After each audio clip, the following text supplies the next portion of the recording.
a todos, buenas noches. Bienvenidos al tercer día de este espacio que hemos preparado para todos ustedes y que hemos decidido llamar Contadores Conscientes. Me gusta esa palabra, conscientes.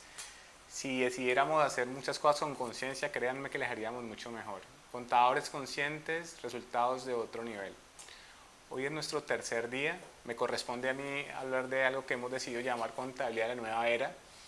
Ya Vivian tuvo la oportunidad el miércoles hablarle de un tema muy importante y el día de ayer mi compañera Diana les habló de algo que es, aunque no lo crean, muy aplicable a nuestra carrera, que es el tema de la imagen personal. Aquí en el tema de la imagen personal quiero hacer un paréntesis y contarles como una anécdota que me tocó vivir a mí dentro del desarrollo de mi profesión. Para los que no saben, mi nombre es Raúl Vivero, soy gerente de Cuive Consultores y pues a mi cargo está la parte comercial de nuestra firma. Tuve la oportunidad de que me refirieran en un cliente, les cuento lo que me pasó para que vean la importancia de la imagen. Me refirieron en un cliente y cuando llegué al lugar, la persona me dijo que me parqueara en el parqueadero número 92. Me pareció extraño porque el lugar tenía muchos parqueaderos y de manera específica me dijeron el 92 y en ese lugar había mucho sol, en fin, un parqueadero que alguien no tomaría de entrada.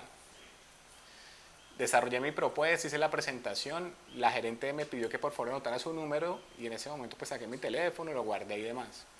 Entonces luego le pregunté a la semana que cómo había visto la gerencia la propuesta, dijo que le gustó mucho la experiencia y el contenido, pero que evaluó dos cosas dentro de mi presentación. Una era el carro en el que yo iba, inclusive pidió el parqueadero número 92 porque de la oficina de ella veía cuál era el carro en el que yo venía y de manera específica me pidió que guardara su número para ver el teléfono que llevaba.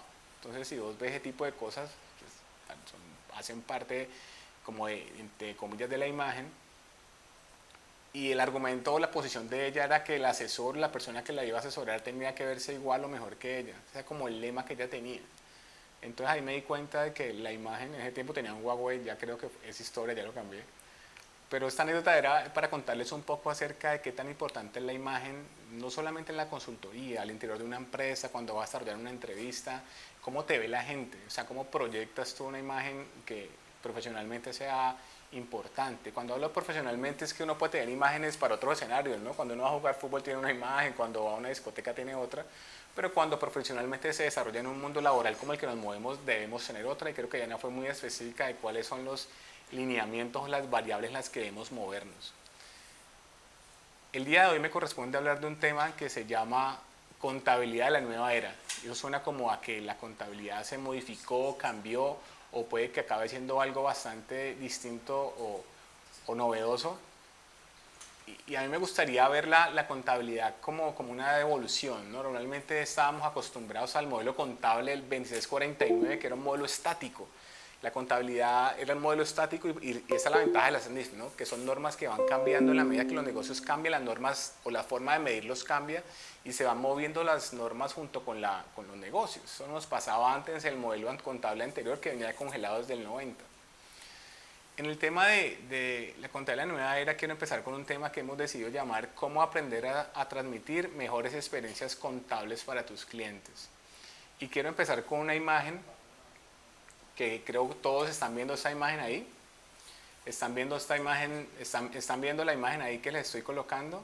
Quisiera que por chat me preguntaran o me dijeran qué están viendo ahí. Para ustedes, ¿qué es eso? Alguien que me diga qué ve.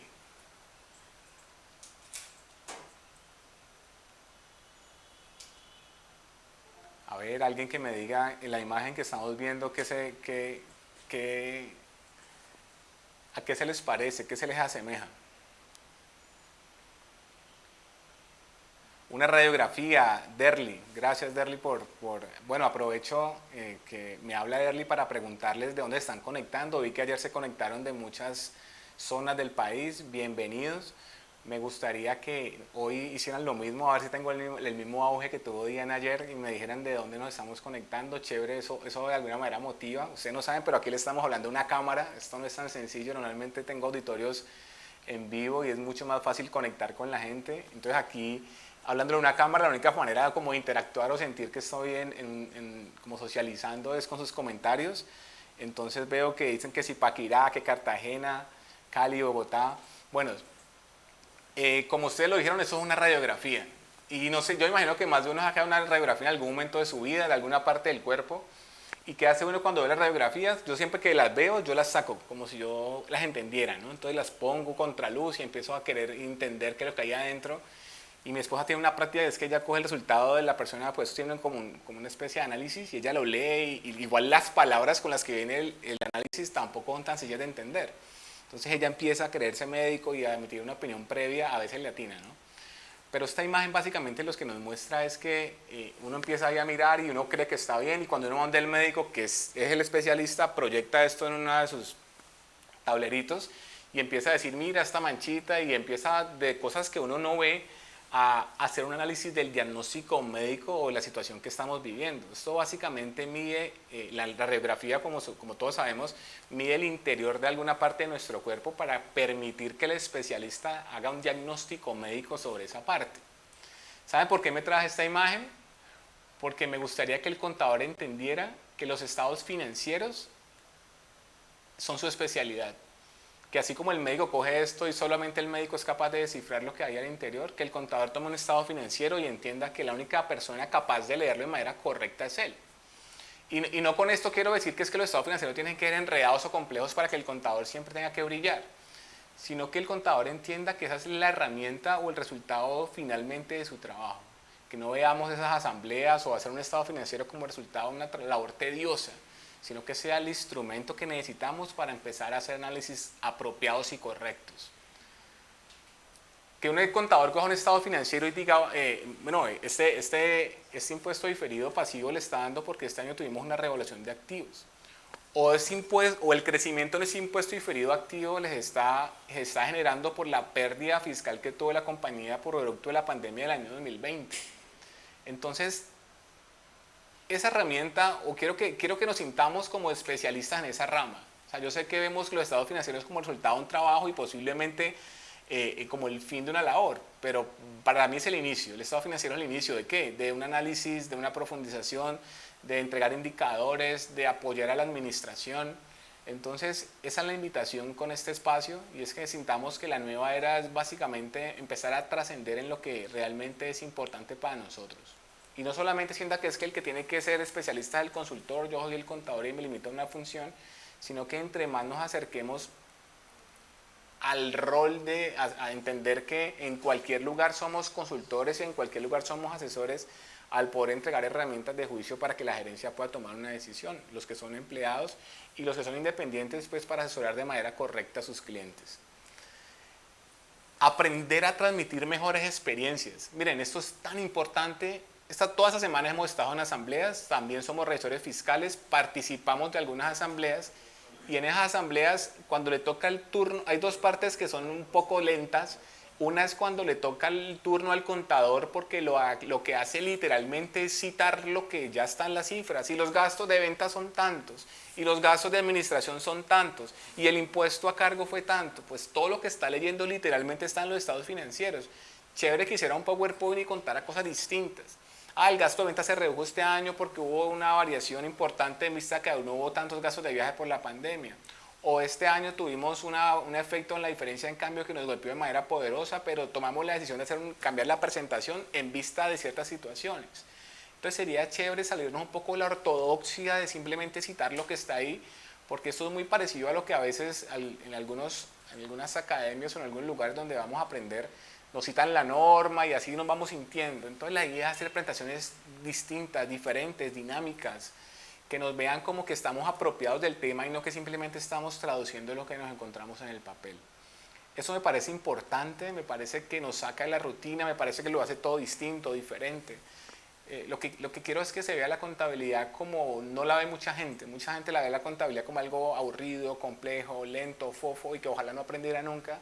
Y la invitación en este día es esa, que veamos la contabilidad como el resultado de un análisis y que a partir de ese análisis tú puedes empezar a entregarle soluciones importantes al que está enfermo, que en este caso es la empresa. Pues los estados financieros están muy bien, pues tienen una salud financiera y si los estados financieros, sus indicadores no son importantes, pues vamos a tener una empresa que está un poco enfermita y ahí es donde vienen nuestras alternativas de solución al respecto. Hemos querido preparar unos videos que les quiero empezar a presentar que tiene que ver con el día a día que vivimos. Entonces, por favor, concéntrese en lo que la imagen, va a ser algo muy interesante. Y terminando el video, me gustaría que me opinaran al respecto de qué les parece, cómo han sentido, si en algún momento les ha pasado algo los que les quiero presentar. Así que mucho cuidado al video. Bueno, ¿y qué tal? ¿Cómo me quedó el informe? No, aquí lo estoy viendo, el arte está magnífico. Tiene las proyecciones, los comparativos, mira eso, tiene las notas. Vas a dejar boquiabiertos a los directivos. Pues sí, pero yo estoy súper nervioso con la presentación. Tú sabes que yo no sé hablar en público. Ahora mínimo la embarro. Ay, no, ¿por qué me da tanto nervio? Buenos días. Vamos a arrancar con la presentación de los estados financieros correspondientes al mes que acaba de terminar. He hecho un resumen de todas las actividades. Les voy a pasar a ustedes el informe como tal. Ay, no, Bertina, esto no, qué pena, no estoy lista acá. Entonces, para que ustedes vayan viendo allí y yo voy viendo acá en la pantalla. Hola Arte, antes de que inicie tengo una pregunta. En esa información que nos entrega, ¿usted consideró el deterioro de la cartera de acuerdo con las políticas contables? Adicionalmente tengo entendido que en este año quedaron inexequible el pago de los aportes de pensión en el 3% y las empresas están obligadas a reconocer la obligación al cierre del 20%. Sí, de hecho yo lo tengo muy clara la situación. Yo por acá debo tener el cuadro porque yo lo hice esta mañana y ahí está representado el tema. Uy,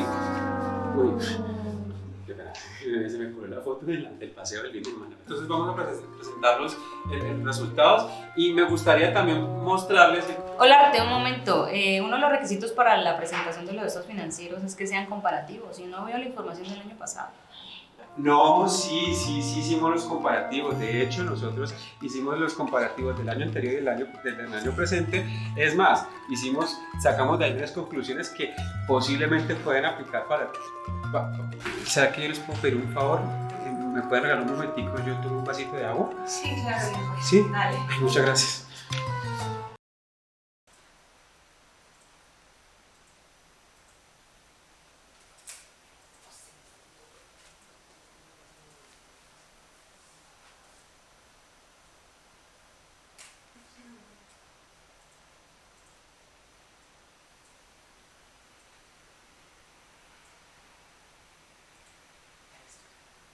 Bueno, ¿qué les pareció el video? ¿Alguno se sintió identificado en algún momento de su vida con algo de lo que pasó ahí? ¿Qué queremos con este tipo de videos? Preparar como que nos identifiquemos con algunos escenarios, porque ahí, si ustedes ven el video, es una persona que preparó su tema, que lo controla, que cuando está con el compañero domina el tema, que está ansioso, pero que conoce lo que va a desarrollar, que demasió su tema, que lo ha preparado, un especialista. Pero que cuando tiene la oportunidad de presentarlo ante una junta o una asamblea o cualquier espacio donde haya más de una persona, empieza a sufrir, empieza a incomodarse, empieza a sudar y de alguna manera lo que ven los espectadores es alguien que pareciera que no está preparado, pero es todo lo contrario, alguien que está muy preparado, pero la forma como proyecta la imagen o los nervios que le produce el hablar en público le juegan en contra. Entonces, eso es una de las cosas que en QIB queremos empezar a apoyar dentro de nuestra profesión, porque somos muy buenos construyendo, preparando, haciendo, pero nos cuesta dar ese paso al final y preparar una presentación efectiva, una presentación dinámica, una presentación donde la gente empieza a entender un poco más la contabilidad y no simplemente a que le recitemos algún fragmento y demás. ¿Alguno se sintió identificado con este video? Bueno.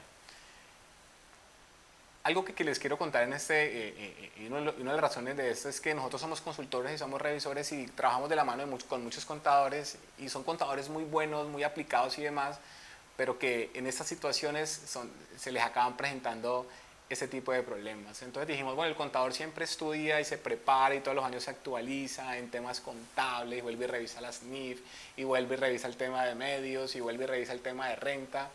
Pero hay algunas herramientas que él aún no tiene y que chévere que puedan entretener. Busquemos una vaina chévere que podamos integrar y que el contador entienda que no solamente eso es importante. Claro, los conocimientos es vital, pero chévere que conozca la herramienta tecnológica, que entienda que hay cosas que puede utilizar para hacer todo más simple.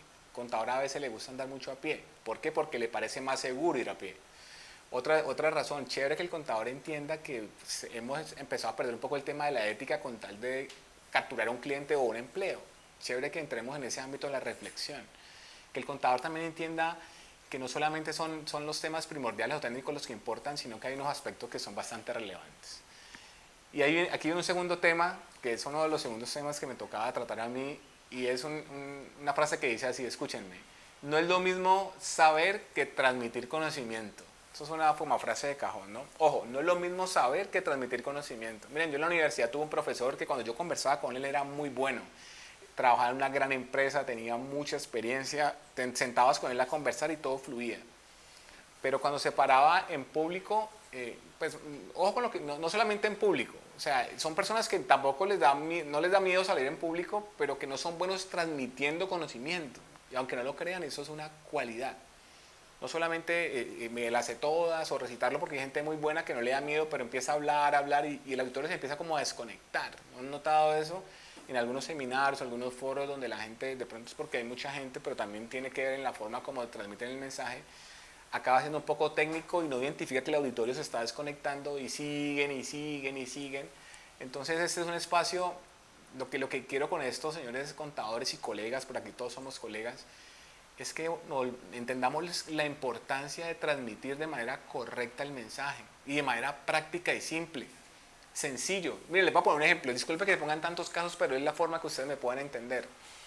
Yo tuve la oportunidad, he tenido la oportunidad de adoptar NIF para muchas compañías y normalmente cuando termino el trabajo en la aplicación del marco normativo hago una presentación, a veces me piden que lo presente a la gerencia, a veces a la junta, a veces a la asamblea, en ese caso fue una junta directiva. Y normalmente yo pido que nombre un líder en la parte administrativa para que yo le transfiera conocimiento a ese líder.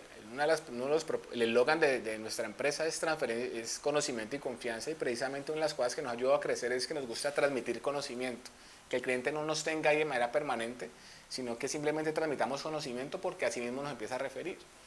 Entonces ese día yo iba a hacer mi presentación y el líder que había nombrado la empresa me pidió que si por favor él podía hacer la presentación, que él estaba preparado, conocía el trabajo, y era verdad, conocía el trabajo y estaba preparado. Entonces yo le dije, listo, le mostré la presentación y permití que él la desarrollara. Obviamente me hice parte del auditorio por si necesitaba algún tipo de apoyo. Todo iba bien hasta que un miembro, en lo que fallé posiblemente es que no me di cuenta que no estaban los dueños, sino que como era una junta directiva, pues habían representantes de los accionistas, y esos representantes son personas muy hábiles. Uno de ellos le preguntó a este chico, que voy a obviar el nombre por si ha conectado, le preguntó que por qué el impuesto diferido valía 2.000 millones. Entonces él respondió, dijo, no, es que yo tengo un cuadrito donde si el activo es más grande que el pasivo, entonces es un impuesto diferido pasivo. Y respondió obviamente de una forma un poco técnica, y más que técnica, explicando el procedimiento de cómo llegó a los 2.000, pero lo que quería escuchar el miembro de junta es la razón de los 2.000, y aquí es donde voy a transferir conocimiento, a poder entregar el concepto de manera clara. Ah, no, doctor, mira, son 2.000 millones porque resulta que este año hicimos avalúos a las propiedades, y esos avalúos incrementaban el valor del activo y genera un impuesto diferido pasivo, porque si llegáramos a vender el bien, ese sería el impuesto que tendríamos que pagar. Esa es una explicación que de alguna manera es un poco menos técnica y es un poco más clara. Les voy a poner un ejemplo de cuando acaba siendo una explicación un poco grata. Aquí viene otro segundo video, así que por favor no se despeguen.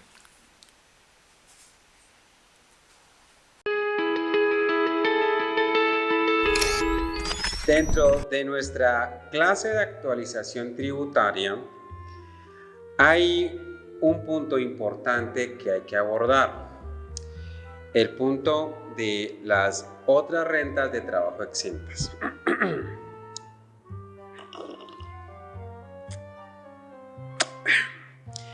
En el Estatuto Tributario 383, parágrafo 2, y del Derecho Único Tributario 1.2.1.4.6, habla sobre el tema de los pagos indirectos.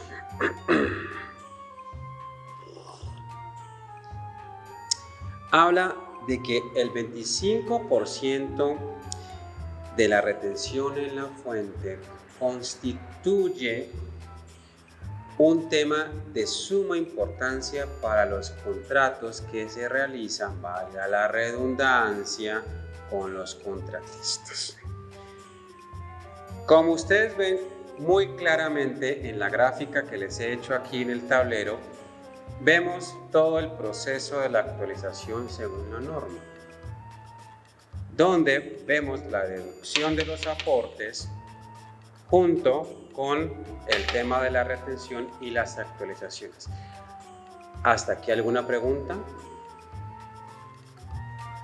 Como veo que están un poquito desconcentrados, vamos a arrancar de nuevo. ¿Alguno se identificó con esto? ¿Alguno ha hecho parte algún día, en algún momento, en algún espacio de un auditorio como este? Yo creo que muchos, ¿no? Muchos hemos pasado por aquí y una de las cosas que queremos cambiar es esa. Queremos empezar de alguna manera a transmitir, a participar en auditorios diferentes, conectados, que haya interrelación. ¿Alguno que me levante la mano? ¿Quién ha participado en algún espacio de estos? ¿Quién ha tenido la oportunidad de asistir a foros donde uno como que siente desconexión? Y lo más increíble es que la persona que desarrolla el tema no siente la desconexión. Y sigue, y el tema se va desarrollando. Y ahora con la virtualidad es aún más difícil, porque yo estoy asumiendo en este momento que ustedes me están siguiendo y que estamos conectados, pero puede que usted por ahí esté viendo otra cosa y es aún más difícil conectar de manera virtual. Entonces, a ver, yo escucho en el chat si alguien en algún momento se ha identificado en estos espacios. ¿Ya levantaron la mano? Ok, bueno, entonces sí levantan.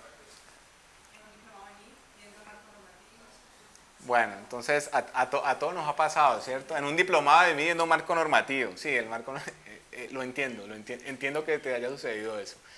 Entonces, queremos en Cuive empezar a romper ese esquema, hacer las cosas distintas, dinámicas, diferentes, o sea, que el mensaje sea entregado de manera clara. Inclusive yo les digo a todos los chicos que están aquí con nosotros, hagan de cuenta que el que está recibiendo el mensaje no es contador y usted va a utilizar otros ejemplos distintos para entregar el mensaje. Es el propósito de transmitir el conocimiento de una manera distinta y correcta.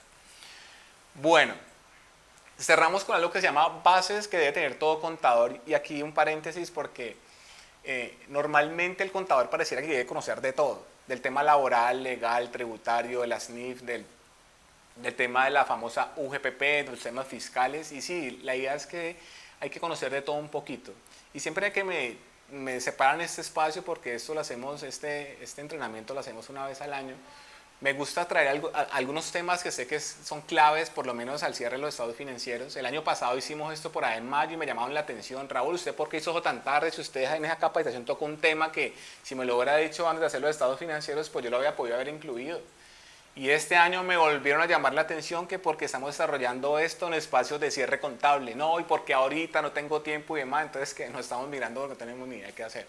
Si lo hacemos antes para que puedas incluir algunos aspectos en los estados financieros, o si lo hacemos después para que estés un poco libre y puedas tener un poco más de tiempo para atendernos. Aunque cuando hablamos de libertad, pareciera que el único tiempo libre del contador, bueno, con el tema del régimen simple no sabemos cuándo, porque el simple cogió el único espacio libre para presentar sus declaraciones. En las bases de todo contador, aquí lo pueden ver en las diapositivas que les estoy presentando, viene algo muy importante y es algo que quiero que no se olvide nunca. Yo sé que yo siempre digo esto todos los años, pero quiero que lo sigan teniendo en cuenta, y es que hay empresas que son pymes y otras que son plenas, pero quiero que entiendan que ustedes se pueden mover entre marcos. Ojo, no, si usted es plena, es obligado a ser plenas porque cotiza en bolsa, porque es una entidad de interés público, porque reúne los requisitos para ser plenas, pues usted tiene que conservarse en ese marco. Pero usted es pymes, usted tiene la oportunidad de ser plenas y pensará uno, pero yo soy pymes, ¿por qué me voy a enredar con plenas? Porque voy a pasar de un marco normativo que tiene 256 páginas a uno que tiene más de 3000. No, yo no me voy a enredar la vida.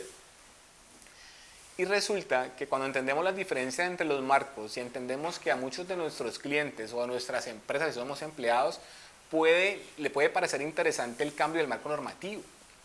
Raúl, ¿y por qué es interesante? A ver, cuéntame por qué me puede interesar a mí pasarme pymes a plenas. Si usted es una casa de software, para usted es fundamental cambiarse. ¿Por qué se lo digo?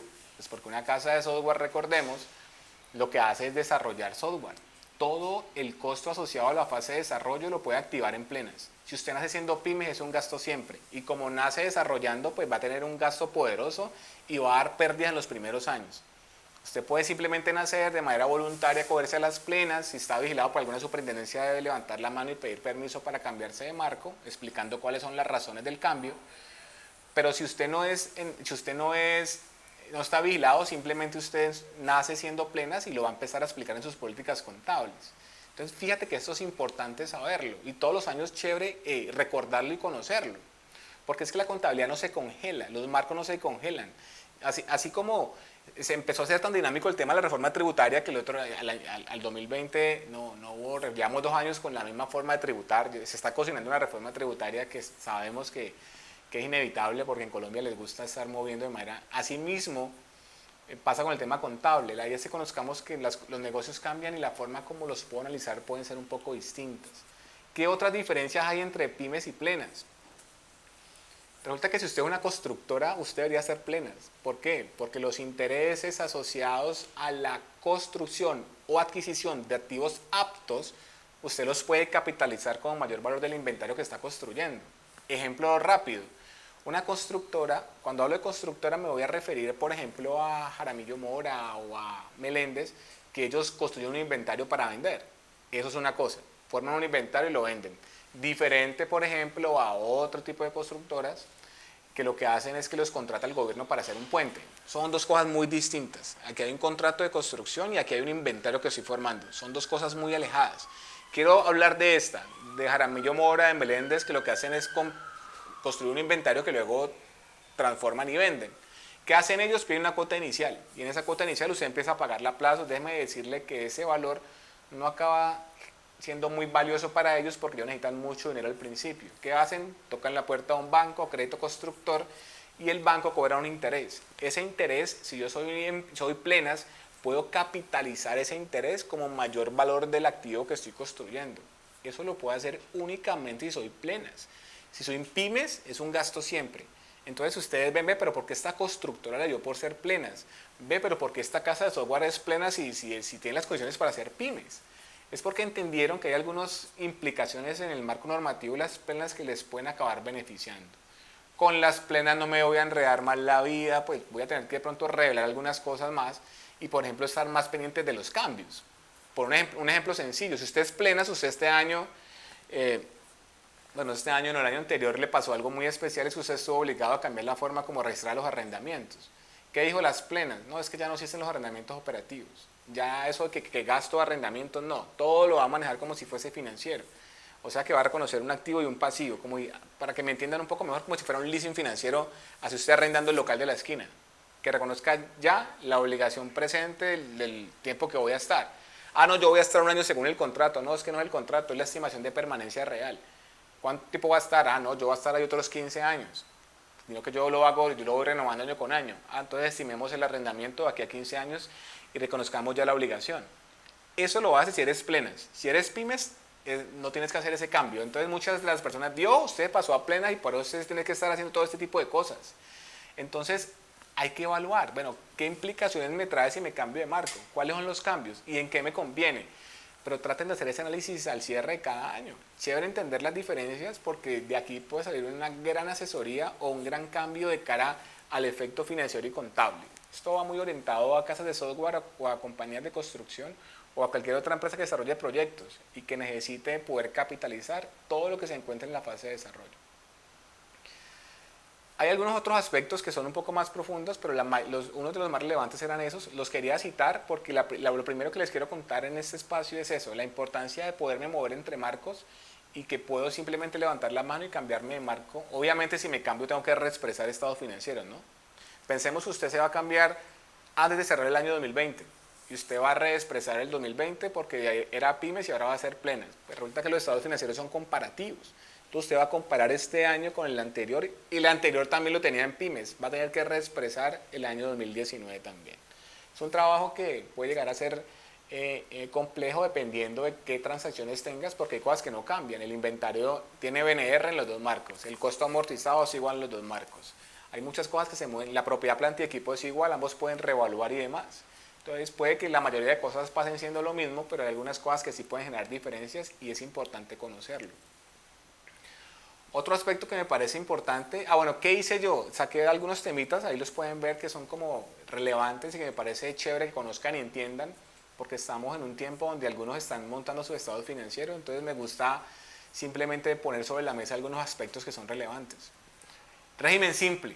Bueno, quiero que sepan que el régimen simple es algo bastante interesante, los que lo han podido conocer. Incluso nuestra empresa fue régimen simple durante el año 2020. En enero nos pasamos a mostrar ordinario, ¿no? Entonces nos estamos moviendo dependiendo de, pero mira que movernos de un marco a otro es porque estamos pendientes de si nos impacta o no nos impacta. Entonces eso es importante saberlo. Ojo, si usted factura menos de 2.900 millones mal contados, pues usted puede acogerse al marco del régimen simple. Y el régimen simple tiene sus bondades. Nosotros nos pasamos por tarifa y por otras situaciones, pero puede que a ti te convenga.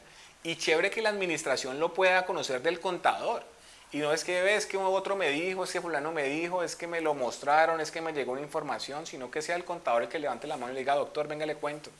¿Sabía usted que nosotros podemos acogernos al régimen simple? Bueno, y contame cuáles son las bondades. Es que en el régimen simple no nos hacen retención en la fuente. O sea que no tenemos que estar pidiendo saldos a favor en renta porque ya no nos van a retener. En el régimen simple, simplemente presentamos una declaración anual, tanto de renta como de IVA. Obviamente estamos obligados a dar unos anticipos bimensuales. O sea que esos anticipos bimensuales nos mueven la caja bimensual. Sí, son anticipos bimensuales. ¿Ve cómo se paga la renta? Muy interesante. La renta no se paga como la renta ordinaria donde yo cojo los ingresos y le resto los gastos. Simplemente sobre el ingreso bruto calculo una tarifa, como si fuera industria y comercio. O sea que ya no tengo a la DIAN mirándome los costos si son deducibles o no. ¿Por qué? Porque no le va a interesar. Porque el impuesto se liquida sobre el ingreso bruto. Obviamente hay requisitos para pertenecer a ese régimen. Uno de ellos es estar facturando de manera electrónica. Obviamente para que la DIAN pueda controlar el ingreso bruto, que es sobre el cual se cobra el tributo. Entonces, chévere que esto lo conozcamos, chévere que no lo veamos como algo que tiene que estar un especialista o un asesor, pero yo como contador no. Obviamente el asesor conocerá la profundidad del tema y si lo aplicará, él sí hila muy delgado, pero chévere poder conocer la generalidad, chévere poder entender que esto se lo podemos contar. Miren, hay empresas que no saben que esto existe, se los cuento de verdad. Empresas que, si usted ve los números, claramente les conviene acogerse al régimen simple, pero el contador no ha tenido la posibilidad o no ha entendido la importancia de poderse capacitar y formar de manera correcta para levantar la mano y simplemente no decir al gerente, vea, hay que pagar la retefuente mañana, hay que presentar el IVA, sino vea, sáqueme una hora que quiero hacer una presentación del régimen simple porque me parece que es algo que nos puede convenir y no dejarle eso al revisor fiscal o a cualquier asesor externo. Ese es un llamado que les quiero hacer hoy a todos. Entonces, por eso pongo el régimen simple. Y otra cosa, Raúl, si yo era régimen simple, si yo era régimen ordinario y me pasé al simple, ¿qué pasa con el impuesto diferido? ¿Lo vas a seguir haciendo? Pues entienda que el impuesto diferido debe dejar de existir. ¿Por qué? Porque el impuesto diferido se producía por diferencias entre las bases contables y fiscales. Y resulta que la base con la que usted va a pagar los impuestos es el ingreso. Y el ingreso en la parte contable y en la parte fiscal debe ser el mismo. A Raúl, eso no es cierto porque yo puedo tener ingresos por servicios prestados no facturados. Y en NIF yo reconozco el ingreso. Si usted tiene eso, quiero que entienda que aunque no tenga la factura, fiscalmente también es bienvenido. Paga renta, autorrenta de IVA como si lo hubiese facturado. Entonces, fíjate que no hay, como el ingreso se cobra, perdón, el impuesto se cobra sobre el ingreso y el ingreso claramente no debe variar, por lo menos el operacional. Hay otro ingreso que sí varía. ¿Cuál? Pues que hay una contabilidad que tiene ingresos por costo amortizado y la otra no. Que hay una contabilidad que tiene ingresos por método de participación, por ejemplo en la NIF, y fiscalmente no es bienvenido. Hay una contabilidad que tiene ingresos por activos biológicos o por propiedades de inversión y la otra no lo tiene. Obviamente vamos a encontrar luego diferencias en los ingresos, pero en los ingresos operacionales, que es la venta directa o la prestación del servicio como tal, no puede haber diferencias. Solo por esta razón, el impuesto diferido en el régimen simple debería dejar de existir. Esto lo pongo como ejemplo porque a veces hoy se volvió famoso eso porque como pasamos de régimen simple a ordinario, empieza a haber situaciones. Yo sé que en la medida que yo voy hablando puede que hayan algunas preguntas, tranquilos que dejaremos un espaciecito para que podamos conversar, ustedes me cuenten si tienen casos parecidos, alguna respuesta de pronto para alguno le puede servir claramente a otros. El tema del IVA, el tema de IVA activos productivos, no sé si lo saben, yo sé que muchos ya lo tienen muy claro. Chévere entender que el tema de los activos productivos es un beneficio tributario poderosísimo. Que si usted entiende que un activo productivo reúne 3 condiciones, que esté vinculado en la operación, que sea tangible y que sea amortizable, podrá entender que si usted es una empresa de construcción que compra maquinaria, pues ese IVA lo puede tratar no como mayor valor del activo, como siempre se había tratado, sino que lo puede tratar como un descuento tributario y tomárselo de manera directa en la renta del año. Obviamente esos descuentos tienen un tope, ¿no? Y ese tope hay que tenerlo controlado, porque hay empresas que puede que le convenga más ni siquiera tratarlo como productivo el IVA o llevarlo al descuento, sino que le conviene más dejarlo en el activo y tomárselo vía depreciación, porque lo puede tomar en, no sé, en 3 años o en 4, y el descuento tributario se va a demorar más en que yo me lo pueda tomar porque tengo otros descuentos tributarios como, no sé, donaciones u otras situaciones que me van a hacer atrasar un poco el descuento, porque recordemos que tiene un tope. El descuento tributario no se pierde. Algunos si creen que se pierde, él no se pierde. Solo que me lo voy a poder compensar en periodos siguientes. Entonces no simplemente tratarlo como descuento tributario porque sí, sino entender cuándo me conviene más tratarlo como descuento tributario y cuándo me conviene más tratarlo como un gasto deducible. Mismo análisis para el ICA. El ICA que yo me pago, que tomo el 50% como descuento, que lo puedo tomar como deducción. De entrada pareciera que conviene más el descuento, ¿no? El 50%, ¿qué análisis voy a hacerle a eso? Pero chévere que entienda que si usted tiene muchos descuentos, posiblemente no puede deducirse muchos de ellos, pero si tuviese eso como un gasto deducible, posiblemente en una proyección le convenga más. Ese es el análisis que deberíamos hacer. A ese punto deberíamos llegar. ¿Listo? Por eso quiero, no es que vaya yo a profundizar en estos temas y que vamos a hablar de régimen simple, porque en régimen simple, si ponemos a hablar de régimen simple, son 2 horas o 3 horas solo para ese tema. Puse esos temas aquí porque quiero citar algunas particularidades de cada uno y eso es lo que he venido haciendo. El tercero es la gestión de saldos a favor. Señor contador, yo sé que ese temor ni siquiera lo tiene usted. Lo tienen inclusive los mismos empresarios. Tenemos un pánico escénico a solicitarle el saldo a favor de la DIAN. Somos incapaces, nos da miedo, no operate, es que viene y revisa. No sé si lo saben, pero hay una estadística que muestra que los millennials, que son los contadores relativamente nuevos, ellos son sin temor, ¿no? Le tienen menos pánico a la DIAN y son las personas son los contadores que vienen acostumbrados a solicitar sus saldos a favor. No podemos tenerle temor a esta situación. Si la empresa tiene un saldo a favor de 500, de 800, de 1000, señor gerente, venga le digo, mire esas retenciones como están de altas, venimos dando 3 años saldos a favor. ¿Usted sabía que existía la posibilidad de solicitar esos saldos? Tenemos una contabilidad conciliada y controlada, no deberíamos tenerle temor a esta situación. Inclusive en pandemia fueron los procesos que más se ejecutó con la DIAN, la solicitud de este tipo de saldos. ¿A qué voy con esto? A que hay aspectos que en el día a día nos están escapando, como llamar al gerente y explicarle la importancia de solicitar un saldo a favor. Eso es caja.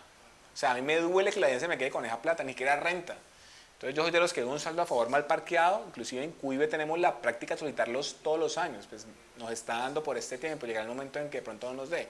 Pero mientras nos dé saldo a favor, montamos el saldo, inclusive lo compensamos con IVA. Pero fíjate la importancia de que el contador entienda que la radiografía es clave, que eso el gerente no le va a decir, vea, monte el saldo, no tiene ni idea. De que la radiografía nuestra o el análisis nuestro o el papel de trabajo nuestro es el estado financiero. Y que entre más conozcamos estas situaciones, mejor vamos a vernos, mejor vamos a trabajar, mejor vamos a asesorar, mejor van a ver nuestra profesión. El cuarto lo puse porque nos pasó este año, pues hace unos mesecitos atrás, y no sé si lo saben, pero cuando usted tiene activos en el exterior, así sea una cuenta de ahorros, usted tiene que estar obligado a reportar a la DIAN una información muy puntual, eso es una hoja, pero una hoja que si usted no la reporta, le puede generar una sanción muy incómoda. Entonces usted tiene un activo en el exterior, llámese inversión, o parqueó un lote allá, o compré un lote en Panamá, o tengo una cuenta de ahorros en el exterior. Todas estas partidas deben ser reportadas ante la DIAN. ¡Ey! No hay que pagar. No piensen que todo con la DIAN no es pagando. Es parecido a una especie de medio magnético, pero muchísimo más simple. Simplemente reportar algunas características del activo, enviárselo a la DIAN y misión cumplida. Si usted se le olvidó esto, resulta que usted no sabía y usted al cierre de este año se dio cuenta que llegaron unos dólares ahí y que abrió una cuenta del exterior, pues está a tiempo de hacerlo. Y es una transacción que genera una sanción muy incómoda. Las sanciones más incómodas son estas y las aduaneras. Entonces, si usted es una empresa que está con el tema aduanero, mucho cuidado a eso porque son sanciones que cuando te las aplican son muy, muy poderosas. El quinto es algo que yo casi nunca veo en las contabilidades y me parece fundamental verlo. Mire, cuando usted tiene una contabilidad que es NIF, pues NIF tiene dos utilidades, unas que grabó ya en renta y otras que no ha grabado y que no grabará. Por ejemplo, el ingreso por activos biológicos, el ingreso por propiedades de inversión, el ingreso por método de participación. Es un ingreso contable que como no tiene incidencia fiscal, pues eso no ha pagado renta. Si usted en una asamblea toma la decisión de distribuir ese ingreso, pues usted tiene que decirle al accionista, vea, accionista, de eso que le voy a pasar, yo pagué esta renta que es producto de la operación, pero estos ingresos fiscalmente no son bienvenidos, yo no he pagado renta por ellos, creo que vas a tener que evaluar tu renta porque posiblemente tengas tú que pagar renta. ¿Cómo sé yo cuál sí y cuál no? Pues sería bueno en la cuenta de utilidades retenidas yo tener eso abierto. Eso no es de NIF, eso es de toda la historia. Utilidades acumuladas de periodos de año 2005, año 2006, grabadas, no grabadas, grabadas. Otros me dicen, no, Raúl, yo tengo eso en una sola cuenta y tengo un Excel, porque a mí no me gusta que la contabilidad hayan tantas cuentas. Hágalo como quiera, pero téngalo controlado, porque han pasado casos cuando vas a distribuir dividendos, el accionista te pregunta si son grabados o no, y el contador empieza a patinar. Ay, esas utilidades son de tantos años y me toca devolverme, espérate, miro la renta. Si usted tiene la contabilidad organizada, el dato lo entrega de manera directa. Inclusive en una asamblea a veces no te dan espacio. Vamos a distribuir las utilidades de los últimos 3 años. ¿Cuánto es? 2.000 millones. Vamos a distribuirlas. ¿Cómo son las utilidades? ¿Grabadas o no grabadas? Señor contador, ¿estas utilidades son grabadas o no grabadas? El contador ya, si no tiene eso controlado y conciliado, murió en el intento. O le va a decir, doctor, déjeme yo reviso, y obviamente si lo tuviera controlado, podría tenerlo listo. Inclusive, eso es algo que el contador debería prever en una asamblea y estar listo, porque esa es una de las preguntas fijas de una asamblea cuando usted es una compañía que no ha distribuido dividendos y los viene acumulados. Si usted es una compañía que no espera que no caiga plata ahí para distribuirla, pues obviamente son de las utilidades del año y el año sí está bastante controlado. ¿Vamos bien? Bueno. Hay un tema que me parece interesante. Yo sé que muchos no le dan mucho valor a él, pero a mí sí me gusta que hablemos del tema, porque yo estuve en una empresa donde esta forma de verlo me la explicó el presidente de una organización. Y me dijo, no me parece que esté bien. Y cuando él me dijo, no me parece que esté bien, yo me llevé ese mensaje y empecé a mirar por qué quería él y mirar si la contabilidad podía hacerlo así. Miren, él me dijo lo siguiente. Él me dijo, yo veo que cuando me presentaba un estado de resultados, en la parte de arriba hay un margen bruto, una utilidad operacional, pero yo veo que en la parte financiera tengo un gasto enorme. Y ese gasto es tan grande que casi me hace perder en la neta. ¿Qué es ese gasto? Doctor, ese gasto es la diferencia en cambio de los proveedores, que como nos demoramos en pagarle y la tasa se creció, pues estamos obligados a pagar más pesos y ese es el efecto de la diferencia en cambio. O sea, con lo que usted me está diciendo es que esa diferencia en cambio que estoy viendo allá arriba, que esa utilidad que estoy viendo allá arriba, que me gane tanta plata no es tan cierta porque la diferencia en cambio la está llevando así. Me dijo, entonces no me desvirtúe el análisis. Póngame por favor esa diferencia en cambio, sáquemela de la parte financiera y póngamela en la parte operacional o en la parte bruta. Y me pareció interesante y vi que la norma no se oponía a que yo lo hiciera así. Entonces, ¿qué hicimos? Identificamos que la diferencia en cambio se generaba por 3 razones. 1 por clientes, 2 por proveedores y 3 por bancos. La diferencia en cambio que generaba en bancos la dejamos allá abajo. La diferencia en cambio que generaban los clientes la tratamos como un mayor o menor valor del ingreso operacional. Y la diferencia en cambio que generaban los proveedores la tratábamos como un mayor o menor valor, digo mayor o menor porque puede dar ingreso o gasto, del costo de ventas. Entonces cuando tú le empiezas a subir esos lugares correctos, el análisis es otro.